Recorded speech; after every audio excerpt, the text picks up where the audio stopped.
நீங்கள் பார்த்து கொண்டிருப்பது உங்கள் RSKV யூடியூப் சேனல்.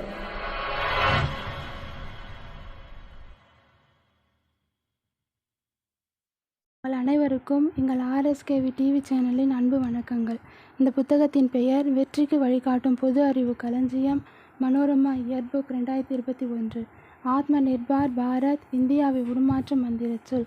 இந்த புத்தகத்தை வாசிப்பவர் நான் உங்கள் திருமதி ரமா சதீஷ்குமார். இந்த ஆடியோவை உங்களுக்கு வழங்குவது உங்கள் RSKV டிவி சேனல். நீங்கள் போன ஆடியோவில் கொரோனாவால் பாதிப்புக்குள்ளான சில முக்கிய விளையாட்டு போட்டிகள் கேட்டு இருப்பீர்கள். அதனைத் தொடர்ந்து ஒலிம்பிக்ஸ் கேட்போம். ஒலிம்பிக்ஸ் என்னும் சொல் ஒலிம்பியா என்னும் கிரேக்க சொல்லிலிருந்து உருவானது. புராதன கிரீசியில் ஷியூஸ் தேவனை ஒலிம்பிய மக்கள் வழிபட்டு வந்தனர். ஒலிம்பஸ் என்பதே திரிந்து ஒலிம்பியா என்றானது. ஒலிம்பியாவில் தான் புராதன ஒலிம்பிக்ஸ் அரங்கேறியது. புராதன ஒலிம்பிக்ஸ். நவீன ஒலிம்பிக்ஸ் 1896 துவங்கிய போதிலும் ஒலிம்பிக்ஸ் போட்டிகளுக்கு பல நூற்றாண்டு பாரம்பரியம் உண்டு. ஒலிம்பிக்ஸ் என்னும் மகத்தான விளையாட்டு கலாச்சாரத்தை இந்த உலகுக்கு கொடையாக வழங்கியது புராதன கிரீஸ் ஆகும்.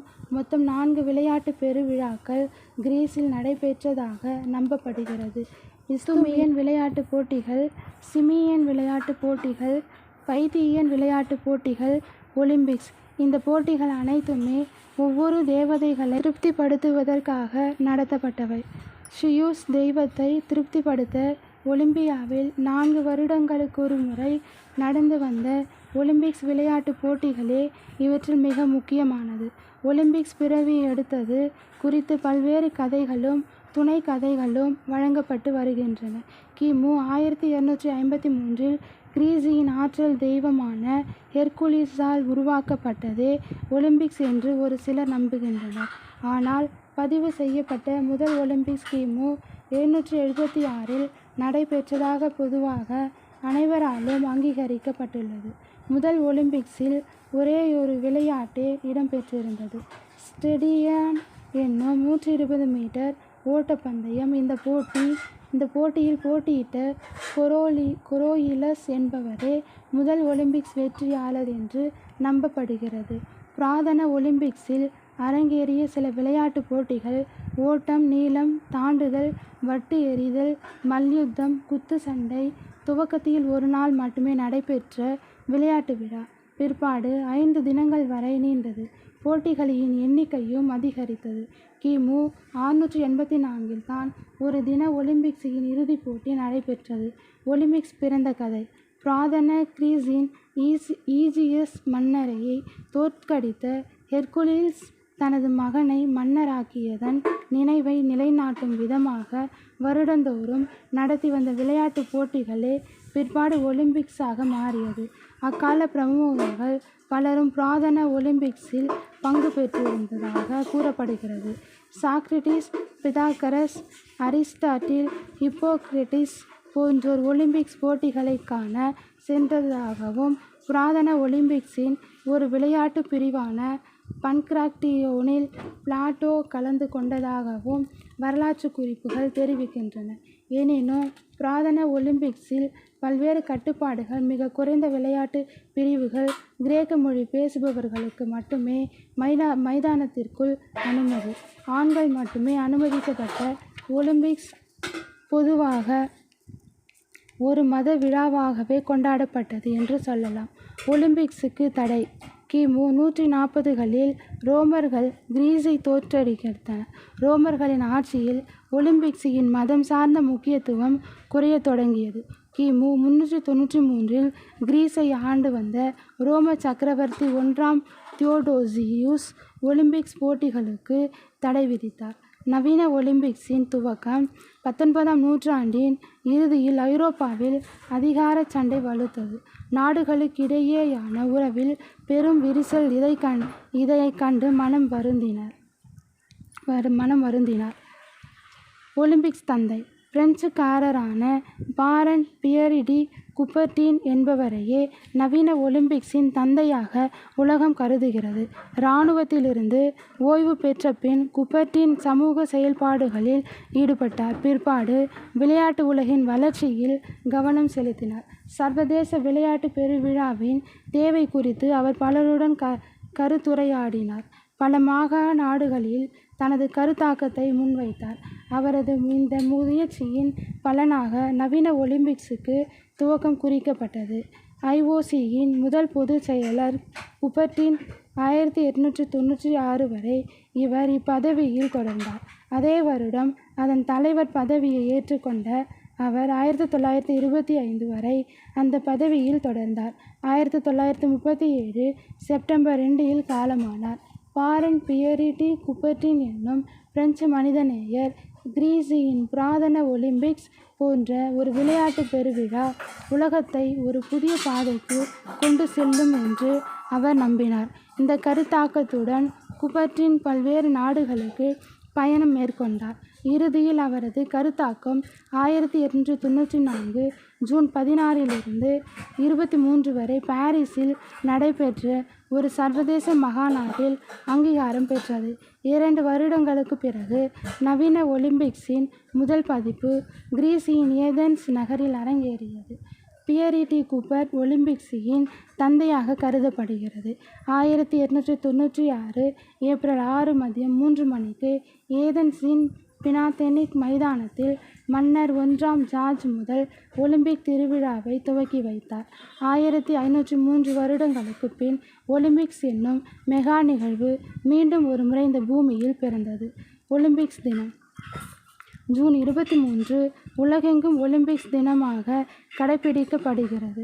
1894 ஜூன் 16 23 வரை பிரான்சில் சோர்போனில் 12 நாடுகள் பங்கெடுத்த அமெச்சூர் விளையாட்டுகளை குறித்த ஒரு சர்வதேச மகாநாடு நவீன ஒலிம்பிக்ஸுக்கு வழிகோலியது.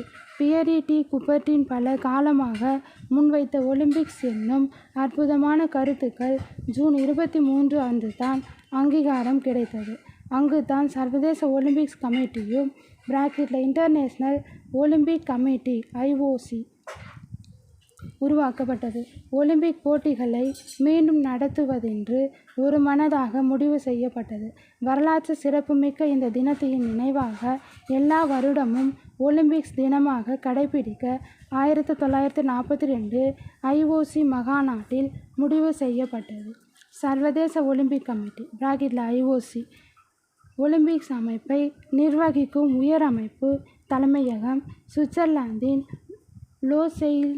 ஒலிம்பிக்ஸின் சிறப்புகளை உலகமெங்கும் பரவ செய்வது IOC-யின் முக்கிய பணி. மொத்த தேசிய ஒலிம்பிக் கமிட்டி உறுப்பினர்கள் 206. சர்வதேச ஒலிம்பிக் கமிட்டியே ஒவ்வொரு ஒலிம்பிக் போட்டிகளையும் எங்கு நடத்துவது என்னும் முடிவெடுக்கும் அதிகாரம் படைத்தது.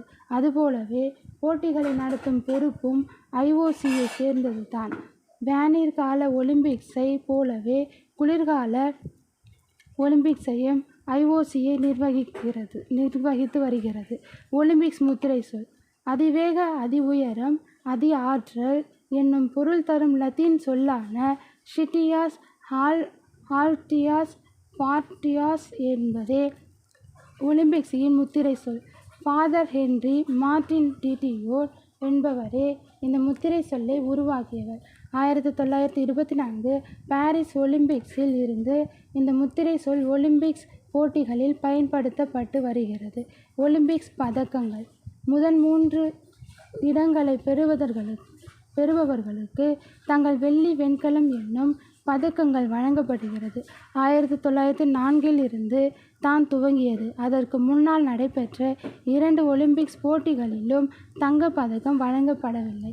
1896, 1900 ஆண்டுகளில் வெற்றியாளர்களுக்கு ஒரு வெள்ளி பதக்கமும் ஆலிவ் இலை கிரீடமுமே அனுமதிக்கப்பட்டன. உடன் ஒரு சான்றிதழும் வழங்கப்பட்டது. 2ஆம் இடம் பெற்றவருக்கு வெண்கலப் பதக்கம். ஒலிம்பிக் கானம் கிரேக்க கவிஞர் கோஸ்டஷா பாலாமாஸ் 1893 எழுதிய காவியமே இன்று ஒலிம்பிக்ஸ் கானமாக திகழ்கிறது.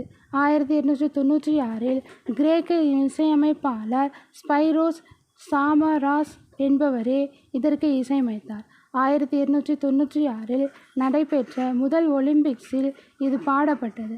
1958 IOC இதன் ஆங்கில பதிப்பை வெளியிட்டது. ஒலிம்பிக்ஸ் போட்டிகளின் துவக்க விழாவில் கொடியேற்றும் போது இது பாடப்படுகிறது. இம்மோர்டல் ஸ்பிரிட் ஆஃப் ஆன்டிக்யூட்டி என்று ஒலிம்பிக்ஸ் காலம் துவங்குகிறது. ஒலிம்பிக்ஸ் சின்னம் நீலம், மஞ்சள், கருப்பு, பச்சை, சிவப்பு என்னும் நிறங்களிலான பரஸ்பரம் கோர்த்திணைக்கப்பட்ட 5 வளையங்களே ஒலிம்பிக்ஸின் அதிகாரப்பூர்வ சின்னம். ஒவ்வொரு வளையங்களும் ஒவ்வொரு கண்டத்தை பிரதிநிதித்துவம் செய்கின்றன. நீல வளையம் ஐரோப்பா, மஞ்சள் வளையம் ஆசியா, கருப்பு வளையம் ஆப்பிரிக்கா, பச்சை வளையம் ஆஸ்திரேலியா, சிவப்பு வளையம் அமெரிக்கா. ஒலிம்பிக்ஸ் கொடி ஒலிம்பிக்ஸ் கொடியின் நிறம் வெண்மை. இதன் நடுவில் ஒலிம்பிக்ஸ் அமைப்பின் அதிகாரப்பூர்வ சின்னமான 5 வளையங்கள் இடம்பெற்றுள்ளன. பாரன் பியரி குபர்டினே ஒலிம்பிக்ஸ் கொடியை வடிவமைத்தார். அதிர்ஷ்ட சின்னம் மாஸ்கோ. ஒவ்வொரு ஒலிம்பிக்ஸ் போட்டிக்கும் ஒவ்வொரு அதிர்ஷ்ட சின்னம் இடம்பெறும். போட்டிகளை நடத்தும் நாட்டின் கலாச்சாரம், பண்பாடு போன்றவற்றை பிரதிபலிக்கும் விதத்தில் அதிர்ஷ்ட சின்னம் வடிவமைக்கப்படும். ஒலிம்பிக்ஸ் நடைபெறும் இடத்தில் காணப்படும் விலங்குகளின் வடிவத்தையே பெரும்பாலும் அதிர்ஷ்ட சின்னமாக்குகின்றன. அதிர்ஷ்ட முத்திரை லாகோ. அதிர்ஷ்ட சின்னத்துடன் ஒவ்வொரு ஒலிம்பிக்ஸ் போட்டிக்கும் ஒவ்வொரு அதிர்ஷ்ட முத்திரையும் இடம்பெறும். போட்டிகளை நடத்தும் நகரம் அல்லது நாட்டின் கலாச்சார தனித்துவத்தை அடையாளப்படுத்தும் ஏதாவதொன்று ஒலிம்பிக்ஸ் வளையத்துடன் இணைத்து அதிர்ஷ்ட முத்திரை வடிவமைக்கப்படும். எனவே இத்துடன் இந்த பகுதி நிறைவு பெற்றது.